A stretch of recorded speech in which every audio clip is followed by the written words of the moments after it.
வணக்கம். வியாழக்கிழமை, விசுவாவசு வருஷம் ஏப்ரல் மாதம் 9ஆம் தேதி. இன்றைய நட்சத்திரம் மூலம், அஷ்டமி. இன்றைய கிரக நிலவரம்: மேஷத்தில் சுக்கிரன், மிதுனத்தில் குரு, சிம்மத்தில் கேது, தனுசில் சந்திரன், கும்பத்தில் ராகு, மீனத்தில் சூரியன், செவ்வாய், புதன், சனி. இனி தெரிஞ்சுக்கலாம் வாங்க. இறைவன் இருப்பதை தெரிந்து கொள்வது எப்படி? மனுஷன் கையில் ஒன்றும் இல்லைன்றது தெரிஞ்சாதான் இறைவன் இருக்கிறது புரியும். நேத்திக்கு வரைக்கும் ஃபோன் பண்ணி பேசிகிட்டு இருந்தார் ஒரு ஆள். இன்றைக்கி திடீர்னு பார்த்தா நியூஸ் வருது அவர் போயிட்டாருன்னு. எங்கே போயிட்டாரு? அதுதான் இறைவன் இருக்கும் இடம். இறைவன் ஒரு நாள் உலகை காண தனியே வந்தாராம், கண்ணில் கண்ட மனிதரை எல்லாம் நலமா என்றாராம். ஒரு மனிதன் வாழ்க்கை ரொம்ப மகிழ்ச்சியாக இருக்குது, சந்தோஷமாக இருக்கேன் நான், இன்னொருத்தன் கொடுமையாக இருக்குது நானா. உடனே கடவுளை சிரிச்சிட்டாரான். என்னடா எல்லாரையும் ஒன்றா தான் படைத்தேன், ஒருத்தன் சந்தோஷமாக இருக்குன்றான், இன்னொருத்தன் ஒரே கொடுமையாக இருக்குன்றானே அப்படின்னு. அவரவர் மனநிலைக்கு ஏற்பத்தான் அவரவருடைய வாழ்க்கை அமையும் என்பது இதிலிருந்து தருகிறது. இறைவன் இருப்பதை எப்படி தெரிந்து கொள்வது அப்படிங்கிறது தான் இந்த கேள்வி. எப்படி தெரிந்து கொள்வது? நம்மளால் முடியாததெல்லாம் அவன் செஞ்சிட்ருக்கான்ல. ஜே மணிகண்டன், பேரணாம்பட்டு. இறைவன் இருப்பதை எப்படி அறிவது? உங்களால் செய்ய முடியாததை இறைவன் செய்கிறான். சிவபுராணத்தில் பல பிறவிகள் தேவராய், புல்லாய் என ஆரம்பித்து தேவராய் என பல பிறவிகளை பற்றி பாடியுள்ளார் என்பது அனைவரும் அறிந்ததே. ஒரே நாள் வாழும் ஈசலிலிருந்து 100 ஆண்டு வாழும் ஆமை வரை பல உயிரினங்கள் உள்ளன. இப்படி பல பிறவிகள் இருந்தாலும் 85 லட்சம் பிறவிகள் இருக்கும் என சில ஆன்மீக ஆர்வலர்கள் கூறுகின்றார்கள். என்ன கேள்வி கேட்குறீங்க? அது விஷயத்துக்கு வாங்க.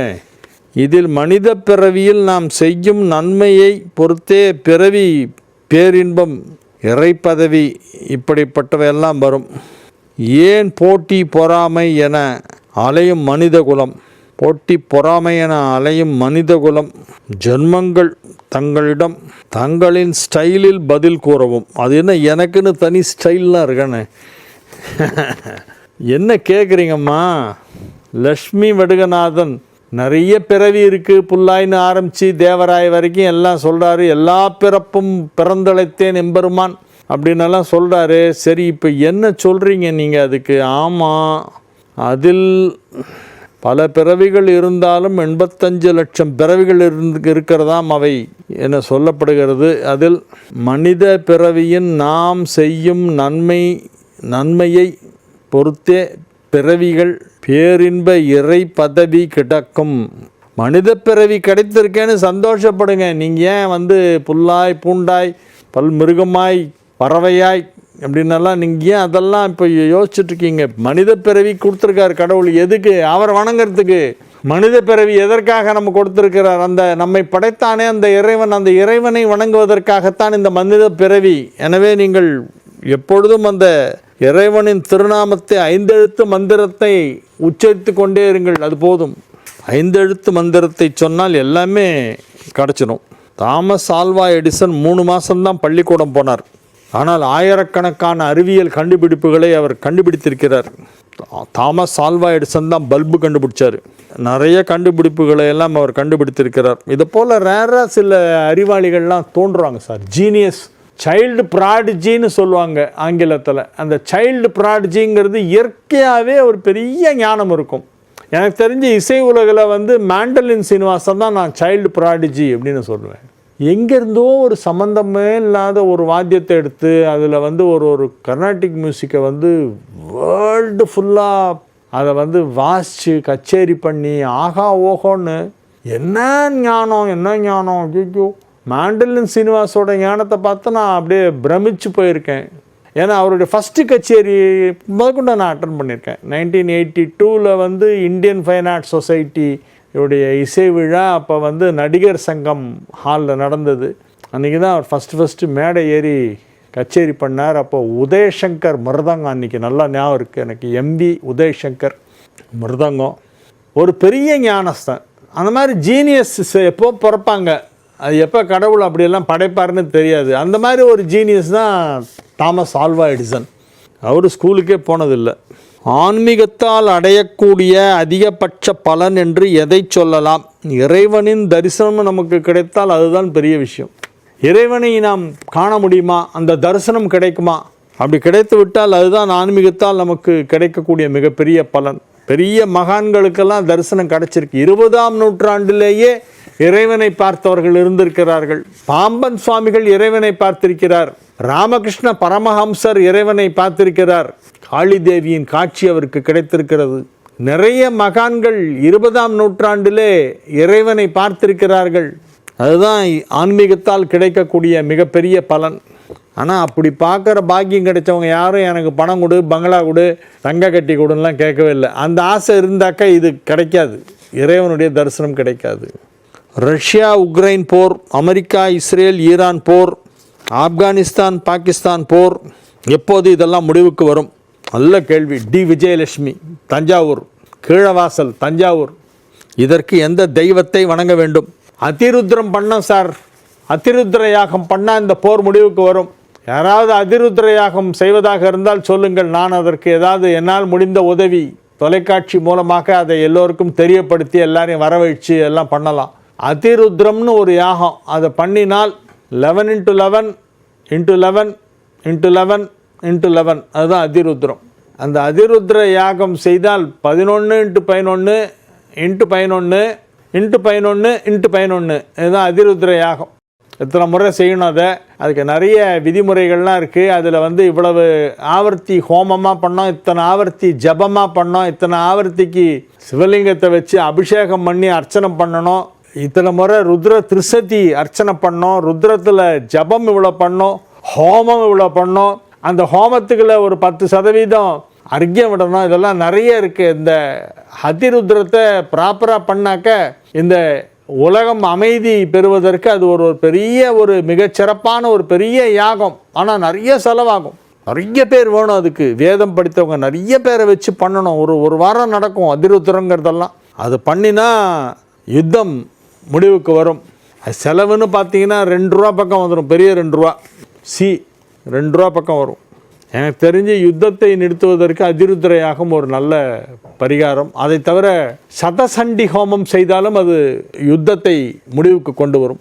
சதசண்டி, சகசர சண்டி, அந்த மாதிரி சண்டி ஹோமம், சதச்சண்டி, சகசர சண்டி போன்ற சண்டி ஹோமம் ஒரு புறம், அதிருத்ரம் ஒரு புறம் சேர்ந்தாப்பில் நடந்துன்னா இன்னும் ரொம்ப நல்லது. ஒரு வாரத்தில் 2மே முடியும். இந்த 2 பெரிய யாகங்கள், சண்டி ஹோமம், அதிருத்ரம், இது 2ம் பெரிய அளவில் பண்ணணும். பண்ணினால் உலக நன்மைக்காக செய்தால் ரொம்ப விசேஷம், எல்லாருக்கும் நல்லது, உலகத்துக்கே நல்லது, எல்லாரும் நல்லா இருப்பாங்க. எந்தெந்த கிரகங்கள் உச்சம் பெற்றால் என்னென்ன நன்மை அப்படின்னு ஆர் ராமலிங்கம் மயிலாடுதுறை கேட்குறாரு. செவ்வாய் உச்சம் பெற்றால் என்ன? செவ்வாய் உச்சம் பெற்றால் நிறைய வீடு இருக்கும், சொத்து சேரும், பெரிய பெரிய ப்ராப்பர்ட்டி எல்லாம் ஓன் பண்ணலாம். செவ்வாய் பூமிகாரகன். அதனால் வீடு, மனை, நிலம் போன்றவை சேர வேண்டுமானால் செவ்வாய் வலுவாக இருந்தால்தான் நம்ம எல்லாம் சேரும். குரு உச்சமாக இருந்தால் என்ன? குரு உச்சமாக இருந்தால் அவங்க பெரிய பரம்பரையில் வந்தவங்களாக இருப்பாங்க, பெரிய கல்வி ஞானம் இருக்கும், புகழ் இருக்கும், சமூக அந்தஸ்து மிக பெரியதாக இருக்கும். அது மட்டுமல்ல, வசதியான வாழ்க்கை அமையும். சுக்கிரன் உச்சமாக இருந்தால் என்ன பலன்? சுக்கிரன் உச்சம் பெற்றால் நோய் நொடி இருக்காது, தேல் பி வெரி ஹெல்த்தி, நோயற்ற வாழ்வு கிடைக்கும், நல்ல குடும்ப வாழ்க்கை அமையும், மருத்துவராக ஆகலாம். டாக்டருக்கு படிக்கணும்னா சுக்கிரன் உச்சமாக இருந்தால் தான் டாக்டருக்கு படித்தா பெரிய டாக்டர் ஆக முடியும். சில பேர்லாம் ரொம்ப ஃபேமஸாக இருக்காங்க, அந்த டாக்டர் பேர் சொன்னாலும் ஐயோ அவர் அப்பாயின்மெண்ட்டே கிடைக்காது, அவர் ரொம்ப பெரிய டாக்டர், ரொம்ப பிஸிமாங்க. அவருக்கு ஏன் அப்படி பேர் கிடைக்குது அப்படின்னா அந்த புகழ் கிடைப்பதற்கு காரணமாக இருப்பது சுக்கிரன். மருத்துவத்துறையில் ஜொலிக்க வேண்டுமானால் சுக்கிரன் நல்லா இருக்கணும். அதனால் சுக்கிரன் உச்சமாக இருந்தால் உணவுத்துறையில் பெரிய அளவு வைப்பாங்க.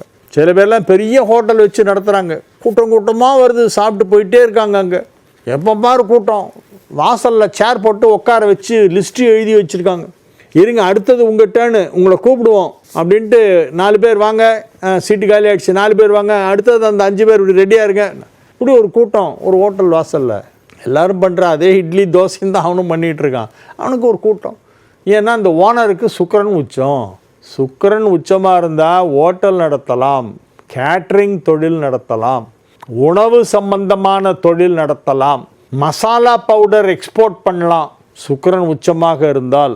சுக்கிரன் உச்சமாக இருப்பவர்கள் உணவு சம்பந்தமான மனிதன் உட்கொள்ளக்கூடிய பொருட்கள் எல்லாவற்றையும் அனைத்தையும் தயாரித்து விற்பனை செய்து அல்லது வெறும் விற்பனை மட்டும் செய்து வாங்கி விற்பனை செய்து உற்பத்தி செய்யாமல் either manufacturing or trading of food items செய்கிறவங்களுக்கு எல்லாருக்குமே சுக்கிரன் டாப்பில் இருக்கும், உச்சத்தில் இருக்கும். இன்னொன்று கலைத்துறை, மருத்துவம், உணவு, கலைத்துறை, இந்த மூணுலையுமே சுக்கிரன் நல்லா இருந்தால் தான் ஷைன் பண்ண முடியும். கலைத்துறையில் சில பேர் நடித்தா எல்லாரும் கை தட்டுறான், அதை விட பிரமாதமாக வேற ஒருத்தர் நடிக்கிறான், சில பேர் ரசிக்கலை. அதுக்கு கூட சுக்கிரன் நல்லா இருக்கணும். சுக்கிரன் நல்லா இருந்தால் தான் உங்களுடைய திறமை வெளிப்படும், திறமையை மற்றவர்கள் ஏற்றுக்கொள்வார்கள். அதனால் சுக்கிரன்கிறது இந்த 3 துறைக்கு ரொம்ப முக்கியம். அப்புறம் சனி உச்சம் பெற்றால், 4வது கேள்வி. ராமலிங்கம் சார் நீங்கள் நல்ல செம்ம ஃபார்மில் இருக்கார், மயிலாடுதுறை ராமலிங்கம். அடுத்து சனி உச்சம் பெற்றால் என்ன? சனி உச்சம் பெற்றால் நீதிபதி ஆகலாம், சுப்ரீம் கோர்ட் ஜட்ஜ் வரைக்கும் போகலாம். ஜுடிஷரியில் பெரிய பெரிய பதவியெல்லாம் கிடைக்கிறதுக்கெல்லாம் சனி உச்சமாக இருக்கணும், அப்போ தான் முடியும். ஸ்ரீ வெள்ளருக்கு விநாயகர் துணை, ராமலிங்கம், மாயவரம். சனி உச்சம் பெற்றால் நீதிபதி ஆகலாம். மேஷ ராசிக்கு இது ஒரு மிக சிறப்பான நல்ல நாள். குருவும் சந்திரனும் எதிரெதிரே பார்த்து கொள்கின்ற அற்புதமான கிரக அமைப்பு ஏற்பட்டு இருக்கிறது. மிதுனத்தில் குரு, தனுசில் சந்திரன். மிதுனத்துக்கு நேர் எதிர் வீடு தனுசு. மிதுனம் தனுசு ரெண்டும் எதிரெதிரே இருக்குது. ஒன்றில் குரு, இன்னொன்றில் சந்திரன். குருவும் சந்திரனும் எதிரெதிரே பார்த்து கொள்கின்ற கஜகேசரி யோகம், குருச்சந்திர யோகம் இவையெல்லாம் ஏற்பட்டு இருக்கிறது. அது 3ஆம் இடம் தானே. மறைவு ஸ்தானத்தில் குரு இருந்து சந்திரனை பார்த்தால் அது கஜகேசரி ஆகுமா? குருவும் சந்திரனும் ஒன்றுக்கொன்று கேந்திரம் தானே, அதனால் கஜகேசரின்னு சொல்லலாம். ஏனென்றால் மேஷத்திற்கு சந்திரன் கேந்திராதிபதி, குரு திரிகோணாதிபதி. ஒரு கேந்திராதிபதியும் ஒரு திரிகோணாதிபதியும் சேர்ந்தாலோ பார்த்தாலோ யோகம். அதில் குரு சந்திரன் போது அது பல மடங்கு அதிக யோகம், எனவே நன்மை செய்யும். இன்றைய நாள் நன்மைகள் அதிக அளவில் நடைபெறுகின்ற நல்ல நாள். ரிஷப ராசிக்கு இன்றைய தினம் சந்திராஷ்டமம் இருக்கிறது, எனவே புதிய முயற்சிகளில் இறங்க வேண்டாம். சந்திராஷ்டமம் இருப்பதால் சற்று நிதானமாக பேச வேண்டும். சத்தம் போட்டு கூட பேசக்கூடாது, மெதுவாக பேசணும், வாய்ஸை சாஃப்டாக்கணும். ஒரு வார்த்தையை சொல்கிற டோன்லேயே அதோடைய அர்த்தம் மாறும். என்ன என்ன என்ன எவ்வளோ டிஃப்ரென்ஸ் பாருங்களேன். 3 எண்ணக்குன்னு டிஃப்ரென்ஸ் பார்த்தீங்களா? அந்த என்ன அப்படின்னா இப்போ என்னன்ற ஏய் அர்த்தம். என்ன என்ன என்னப்பா என்னடா கண்ணு அப்படி சொல்கிற அந்த பாவம் எப்படி அது என்ன அப்படின்னாக்கா வேறு மாதிரி அர்த்தம் மாறிடும். அந்த சொல்லிட்டு அந்த புருவத்தை தூக்குறத பார்த்தாலே மவனை தொலைச்சேன்ற மாதிரி ஒரு உள்ளுக்குள்ளே ஒரு அர்த்தம் வரும். அது நம்ம சொல்லாமலே அது வந்துடும். அதனால் பேசும்போதெல்லாம் நம்மளுடைய டோன் ரொம்ப பத்திரமாக பார்த்து அந்த மாடுலேஷனை ரொம்ப கேர்ஃபுல்லாக யூஸ் பண்ணணும். அமைதியாக, உண்மையிலேயே கோபம் இருந்தால் கூட அதை வெளிக்காட்டி கொள்ளாமல் அன்பு வெளிப்படும் விதமாக அழகாக பேச கற்றுக்கொள்ள வேண்டும். மென்மையான பேச்சு மென்மை தரும். முன்னால் மெர்வின்னு ஒருத்தர் அடிக்கடி சுய முன்னேற்ற புக்கெல்லாம் எழுதி போடுவார், நல்லா இருக்கும். அதில் மென்மையான பேச்சு மேன்மை தரும்னு ஒரு புக்கு. அதை நான் பல முறை படிச்சிருக்கேன், திரும்ப. ரயில்வே ஸ்டேஷனில் இருக்கிற புக் ஸ்டால்லலாம் கொண்டு வந்து அவரே புக்கை போட்டு போவார். இந்த மெர்வின்றவர் நல்ல எழுத்தாளர், சிந்தனையாளர். மென்மையான பேச்சு மேன்மை தரும் என்பதை இன்றைய தினம் மனதிலே பதிய வைத்துக் கொள்ள வேண்டும். ரிஷபராசி அன்பர்களே, மிதுன ராசிக்கு இன்றைய நாள் நல்ல நாள். கல்யாண வயசில் இருக்கிறவங்க, திருமணம் ஆகாத மிதுன ராசியினருக்கெல்லாம் இன்னைக்கு திருமண பேச்சுவார்த்தை இடம்பெறும். அது வெற்றிகரமாக நடைபெறும். இன்னும் 1 வாரத்திற்குள் உங்களுடைய திருமணத்தை முடிவு செய்து விடுவார்கள். உங்களுக்கு பிடித்தாற்போல், ஏற்றாற்போல், நீங்கள் எதிர்பார்ப்பது போல் ஒரு நல்ல வாழ்க்கை துணை அமையப்போகிறது. எனவே இப்பொழுது அந்த மணமேடை ஏறப்போகும் நல்ல நேரம் நெருங்கிவிட்டது. உங்கள் மன வாழ்க்கையிலே அடியெடுத்து வைக்கப் போகிறீர்கள். மணமகளே வா உன் வலது காலை எடுத்து வைத்து வா என்று பாடல் ஒலிக்கும் சத்தம் உங்களுக்கு கேட்கும். எல்லா விதமான நன்மைகளும் வாழ்க்கையிலே நடைபெறுகின்ற நல்ல நேரம். கல்வி பயிலும் மாணவியரெல்லாம் வெகு சிறப்பாக படித்து இப்பொழுது அதிக மதிப்பெண் பெற்று மேல் படிப்பிற்கு வாய்ப்பு பெறுவார்கள். வேலை தேடிக்கொண்டிருக்கும் இளைஞர்களுக்கு நல்ல வேலை கிடைக்கும் வேலை வந்துவிட்டது. பொருளாதார ரீதியான பணம் கொடுக்கல் வாங்கல் சிறப்பாக இருக்கும். வியாபாரத்தில் உள்ள மிதுன ராசியினருக்கெல்லாம் அதிலே பெரிய லாபம் கிடைப்பதற்கு வாய்ப்பு இருக்கிறது. 10ஆம் இடத்திலே 4 கிரகங்கள் அமைந்திருக்கின்றன. 3 குடையவன், 11, 6, 11 குடையவன், 8 குடையவன் போன்ற கிரகங்கள் எல்லாம் 10ஆம் இடத்திலே இருக்கின்றன. 10ஆம் இடத்திலே ஒரு பாவியாவது இருக்க வேண்டும் என்று சொல்வார்கள். பாவ கிரகங்கள் அல்லது நன்மை செய்யாத கிரகங்கள் எல்லாம் 10, 11 இருந்தால் நன்மை செய்துவிடும் என்பது ஒரு சோதிட விதி. அதன் பிரகாரம் பார்த்தால் 3 குடையவன், 8 குடையவன், 6 குடையவன் இவையெல்லாம் 10ல் இருக்குது. அதனால் அதெல்லாம் இப்போ இந்த நெகட்டிவ் பிளானட்ஸ் எல்லாம் 10ஆம் இடத்துக்கு போனதுனால பாசிட்டிவாக மாறிடும்.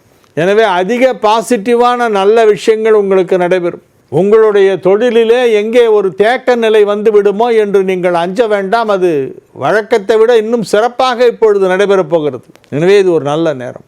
கடகராசிக்கு இன்றைய நாள் மகிழ்ச்சியான நாள்.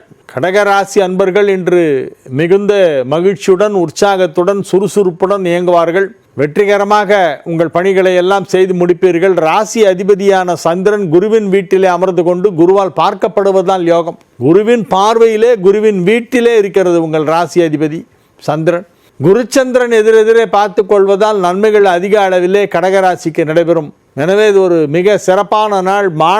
மாணவியரெல்லாம் இப்பொழுது ஆர்வத்துடன் தங்களுடைய தேர்வு ரிசல்ட்டை எதிர்பார்த்து கொண்டிருப்பார்கள். நல்ல விதமாக ரிசல்ட் வரும், கவலைப்பட வேண்டாம். மேல் படிப்பு படிப்பீர்கள், அதிலும் வெற்றி பெறுவீர்கள். நன்மைகள் அதிக அளவிலே நடைபெறுகின்ற நல்ல நாளாக இந்த நாள் விளங்கும். சிம்ம ராசிக்கு இன்றைய தினம் மிகச் சிறப்பான நாள். ராசிக்கு 8ஆம் இடத்திலே 4 கிரகம் இணைந்திருக்கிறது. 5ஆம் இடத்திலே சந்திரன் அமர்ந்து கொண்டிருக்கிறது. 12 குடையவன் 5ஆம் இடத்திலே குருவால் பார்க்கப்படுகிறது. எனவே நன்மைகள் நடைபெறும். குரு சந்திரன் பார்வை என்பது சிம்மத்திற்கும் நன்மை செய்யும். எனவே இது ஒரு நல்ல நாள், மகிழ்ச்சியான நாள். நீங்கள் எந்த ஒரு செயலை எடுத்தாலும் அதிலே வெற்றி பெறுவீர்கள். தலைமை பொறுப்பு உங்களுக்கு கிடைக்கும். உங்கள் அலுவலகத்தில் தலைமை பொறுப்பு அல்லது ஏதாவது ஒரு சங்கத்தில் தலைவர் அல்லது ஏதாவது ஒரு குழுவின் தலைவர் அல்லது ஏதாவது நீங்கள் வசிக்கும் பகுதியிலே உள்ள ஒரு நலச்சங்கத்தின் தலைவராக பொறுப்பேற்பீர்கள். இல்லைன்னா நீங்கள் வசிக்கும் ஃப்ளாட்டில் அந்த ஃப்ளாட்டுக்கு ஒரு கமிட்டி போட்டு அதுக்கு உங்களை செக்ரட்டரியாக போடுவாங்க. ஃப்ளாட் ஓனர் அசோசியேஷன் அப்படின்னு ஒன்று ஆரம்பிப்பாங்க. அதில் நீங்கள் உட்காந்து தலைவராக இருப்பீங்க அந்த ஃப்ளாட் ஓனர் அசோசியேஷனுக்கு. இல்லை உங்கள் தெருவில் இந்த தெருவை சேர்ந்தவர்களுக்காக ஒரு பொது நலச்சங்கம், ஒரு வெல்ஃபேர் கமிட்டி மாதிரி ஒன்று போட்டிருப்பாங்க. அதில் பார்த்தா உங்கள் பேர் இருக்கும். இப்படி எல்லா இடத்துலையும் நீங்கள் பொது வாழ்க்கையிலே ஈடுபடுவீர்கள். அதனால் உங்களுக்கு பெயர் புகழ் கிடைக்கும். உங்களுடைய திறமைகளை அதிலும் வெளிப்படுத்துவீர்கள். அதை தன்னலமற்ற சேவையாக மற்றவர்களுக்காக நீங்கள் சேவை புரிகின்ற ஒரு நேரமாக இது விளங்குகிறது. சில பேர் ஒரு சேவையுமே பண்ணாமல் நான் சேவை பண்ணேம்மா. சேவையாவது இடியாப்பம்மா, அது ஒன்றும் சேவையெல்லாம் இருக்காது, இடியாப்பம் தான் இருக்கும். ஆனால் சொல்கிறது நான் நிறைய சேவை பண்ணியிருக்கேன் சார்மா. யார் ஒருவன் சேவை செய்ததாக தானே சொல்லுகிறாரோ அவர் சேவையே செய்யவில்லை, இடியாப்பம் தான் செய்திருக்கார். அந்த மாதிரி இல்லாமல் நீங்கள் உண்மையிலேயே தன்னலமற்ற சேவையாற்றி அதற்கான பாராட்டுதலையும் பெறுவீர்கள். எனவே இது ஒரு நல்ல நாள். கன்னி ராசிக்கு இன்றைய நாள் மிகச் சிறப்பான நாள். மகிழ்ச்சியாக இருப்பீர்கள், ஆரோக்கியமாக இருப்பீர்கள். வெற்றிகரமாக உங்கள் பணிகளை எல்லாம் செய்து முடிக்கக்கூடிய நாளாக இந்த நாள் விளங்கும். ராசி அதிபதி 7ஆம் இடத்தில் இருக்கிறது என்பதால் நன்மைகளைத்தான் செய்யும். மறைவு ஸ்தானமான 8ஆம் இடத்திலே சுக்கிரன் இருப்பதால் குடும்ப வாழ்க்கை மகிழ்ச்சியாக இருக்கும். சுக்கிரனுக்கு 8 நல்ல இடம். எனவே இப்பொழுது நன்மைகள், பொருளாதாரத்திலும் அதிகமாக வருமானம் வரும். குடும்பத்தில் நன்மைகள் நடைபெறும். உத்தியோகத்தில் இருப்பவர்களுக்கு பதவி உயர்வு கிடைக்கும். மகிழ்ச்சியான சூழ்நிலையிலே நீங்கள் வாழ்ந்து கொண்டிருப்பீர்கள். உங்களுடைய இல்லம் மகிழ்ச்சியாக இருக்கும், உள்ளம் மகிழ்ச்சியாக இருக்கும், எல்லாமே மகிழ்ச்சியாக இருக்கும். துலா ராசிக்கு இன்றைய நாள் மிக சிறப்பான நாள். ராசி அதிபதி சுக்கிரன் எதிரிலே அமர்ந்து கொண்டு மேஷத்திலிருந்து பார்க்கிறது ராசியை. ராசி அதிபதி சுக்கிரன் பார்ப்பதால் உங்கள் ஆரோக்கியம் நன்றாக இருக்கும். பொருளாதாரம் மிக சிறப்பாக இருக்கும். குடும்பத்தில் சந்தோஷ அலை வீசும். குடும்பத்தில் அனைவரும் மகிழ்ச்சியாக இருப்பார்கள். எனவே அனைத்து விதமான நன்மைகளும் நடைபெறுகின்ற நல்ல நாளாக இந்த நாள் விளங்கும். துலா ராசியிலே இருக்கக்கூடிய வியாபாரிகளுக்கெல்லாம் வியாபாரத்திலே திடீர் முன்னேற்றம் ஏற்படும். மகிழ்ச்சியான நல்ல நிகழ்ச்சிகளிலே நீங்கள் கலந்து கொள்ளக்கூடிய நேரம் இப்பொழுது வந்திருக்கிறது. குடும்பத்துடன் சேர்ந்து ஒரு சுப நிகழ்ச்சியிலே கலந்து கொள்வதற்காக வெளியூர் பிரயாணம் சிலர் செய்வார்கள். ஊர் விட்டு ஊர் போய் ஒரு கல்யாணத்தில் அட்டன் பண்ண அதுக்காக போயிட்டு வருவீங்க.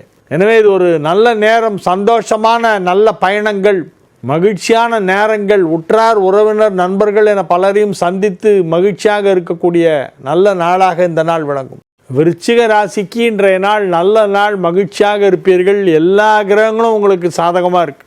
1-2 நல்லா இருந்தாலே அந்த நாள் நல்லா இருக்கும். எல்லாமே நல்லா இருக்கு. ராசி அதிபதி செவ்வாய், 10 சூரியன், 11 புதன், 3-4 சனி எல்லாம் 4ஆம் இடத்தில் 5ஆம் இடத்தில் சேர்ந்திருக்கிறது. 5ஆம் இடமான மீனத்திலே 4 கிரக சேர்க்கை ஏற்பட்டிருப்பது விருச்சிகத்திற்கு பெரிய யோகம். மகிழ்ச்சியாக இருப்பீர்கள், ஆரோக்கியமாக இருப்பீர்கள், குடும்பம் அமைதியாக இருக்கும், குடும்பத்தில் சுப நிகழ்ச்சி நடைபெறும். கணவனுக்கும் மனைவிக்கும் இடையே சின்ன சின்ன கருத்து வேறுபாடுகள் இருந்தால் அவையெல்லாம் மறைந்து போகும். இணக்கம் அதிகரிக்கும். நல்லிணக்கத்துடன் ஒருவரை ஒருவர் புரிந்து கொண்டு மகிழ்ச்சியாக வாழ்க்கை என்னும் படகினை மகிழ்ச்சி என்னும் துடுப்பு போட்டு நகர்த்தக்கூடிய நல்ல நாளாக இந்த நாள் விளங்குகிறது. எனவே இது ஒரு மிகச் சிறப்பான நாள். தனுசு ராசிக்கு இன்றைய நாள் நல்ல நாள். 4ஆம் இடத்தில் சனி, சூரியன், செவ்வாய், புதன் ஆகிய கிரகங்கள் இணைந்திருக்கின்றன. இந்த சனி, சூரியன், செவ்வாய், புதன் இந்த காம்பினேஷன் 4 கிரகங்கள் ஒன்றா சேர்ந்தது தனுசுக்கு நல்லது பண்ணுமா என்றால் நிச்சயமாக நன்மை செய்யும். ஏனென்றால் தனுசுக்கு 9 குடையவன், 10 குடையவன், 2, 3 குடையவன், எல்லா முக்கியமான கிரகங்களும் அதில் இருக்குது. 7, 10 குடையவன், 9 குடையவன், 5 குடையவன், 5 குடையவனும் 10 குடையவனும் ஒரே இடத்தில் இணைந்ததால் இப்பொழுது பதவி உயர்வு கிடைப்பதற்கு வாய்ப்பு இருக்கிறது. சின்ன ப்ரமோஷன், சின்ன ஒரு சேலரி ஹைக் அதுவாவது கிடைக்கணும். கண்டிப்பாக கிடைக்கும். நன்மைகள் அதிக அளவில் நடைபெறுகின்ற நல்ல நாளாக இந்த நாள் விளங்குகிறது. குடும்பத்தில் சுப நிகழ்ச்சி நடைபெறும். உற்றார் உறவினர் நண்பர்கள் என பலரையும் சந்தித்து அவர்களோடு பேசக்கூடிய வாய்ப்பு இன்று ஒரு பொது நிகழ்ச்சிக்கு செல்லும் பொழுது கிடைக்கும். நன்மைகள் நடைபெறுகின்ற நல்ல நாள். மகர ராசிக்கு இன்றைய நாள் மகிழ்ச்சியான நாள். பொருளாதார ரீதியாக நல்ல முன்னேற்றம் ஏற்படும். வியாபாரத்தில் உள்ளவர்களுக்கு அதிலே மிகப்பெரிய தனலாபம் கிடைப்பதற்கான வாய்ப்பு இருக்கிறது. வியாபாரத்தை விரிவுபடுத்துவதற்கான புதிய அதிநவீன யுக்திகளை எல்லாம் கையாண்டு தொழிலை மிகப்பெரிய அளவிலே விரிவுபடுத்துவீர்கள். தொழிலை விரிவுபடுத்துவது மட்டுமல்லாமல் பொருளாதாரத்தையும் சற்று பெரிதாக ஆக்குவதற்கு இப்பொழுது வாய்ப்பு இருக்கிறது. எனவே இது நன்மைகள் பல விதத்திலே நடைபெறக்கூடிய நல்ல நாள், மகிழ்ச்சியான நாள். கும்ப ராசிக்கு இன்றைய நாள் நல்ல நாள். 5ஆம் இடத்திலிருந்து குரு ராசியை பார்த்து கொண்டிருக்கிறது. 2ஆம் இடமான வாக்குஸ்தானத்திலே 4 கிரக சேர்க்கை ஏற்பட்டிருப்பதால் செல்வாக்கு அதிகரிக்கும், செல்வ நிலை உயரும். உங்களுடைய மிகப்பெரிய செல்வாக்கு அனைவரையும் ஆச்சரியப்பட வைக்கும், சிலரை அச்சுறுத்தும். எனவே இது ஒரு மிக சிறப்பான நன்மைகள் நடைபெறக்கூடிய நல்ல நாள். வியாபாரத்திலே நல்ல முன்னேற்றம், பொருளாதாரத்திலே கணிசமான வளர்ச்சி, குடும்பத்தில் அனைவரும் ஒற்றுமையாக இருப்பார்கள், குடும்பத்தில் சுப நிகழ்ச்சி நடைபெறுவதற்கு வாய்ப்பு இருக்கிறது. மீன ராசிக்கு இன்றைய நாள் பதவி உயர்வு கிடைக்கும். அலுவலகத்திலே எதிர்பாராத விதமாக திடீரென உங்களை அழைத்து இந்தா பிடி ஆர்டர், உனக்கு ப்ரமோஷன் அப்படிம்பாங்க. என்ன சார் சொல்லாமல் கொள்ளாமல் திடீர்னு பண்ணிட்டீங்களே, பரவாயில்ல, இன்னும் பெரிய அளவில் உனக்கு ப்ரமோஷன் கொடுக்கணும்னு நினச்சா நான் இப்போ இவ்வளோ தான் முடிஞ்சுது, அடுத்த தடவை பார்ப்போம், இந்தா புடி ப்ரமோஷன் ஆர்டர் வாங்கு அப்படின்னு கையில் கொடுப்பாங்க. அந்த மாதிரி எதிர்பாராத விதமாக திடீர் பதவி உயர்வு கிடைப்பதற்கு மீன ராசிக்கு வாய்ப்பு இருக்கிறது. ஏனென்றால் 5 குடையவன் 10ஆம் இடம் சென்றால் பதவி உயர்வு கிடைக்கும். வேலை தேடிக்கொண்டிருப்பவர்களுக்கு நல்ல வேலை கிடைக்கும். வேலை மாற்றம் செய்ய வேண்டும் என நினைத்து கொண்டிருப்பவர்களுக்கு நல்ல மாற்றம் கிடைக்கும். மகிழ்ச்சியான நல்ல நிகழ்ச்சிகளிலே கலந்து கொள்வீர்கள். உற்சாகமாக காணப்படுவீர்கள். சுறுசுறுப்பாக இயங்குவீர்கள். ஆரோக்கியமாக இருப்பீர்கள். மனதிலே ஒரு தெளிவு ஏற்படும். குருவும் சந்திரனும் எதிரெதிரே ஒன்றை ஒன்று பார்த்து கொள்கின்ற கஜகேசரி யோகம் ஏற்பட்டு இருக்கிறது. 4இல் குரு, 10இல் சந்திரன். எனவே இது மிக சிறப்பான நன்மைகள் நடைபெறக்கூடிய நல்ல நாளாக மீனராசிக்கு இன்றைய தினம் விளங்கும்.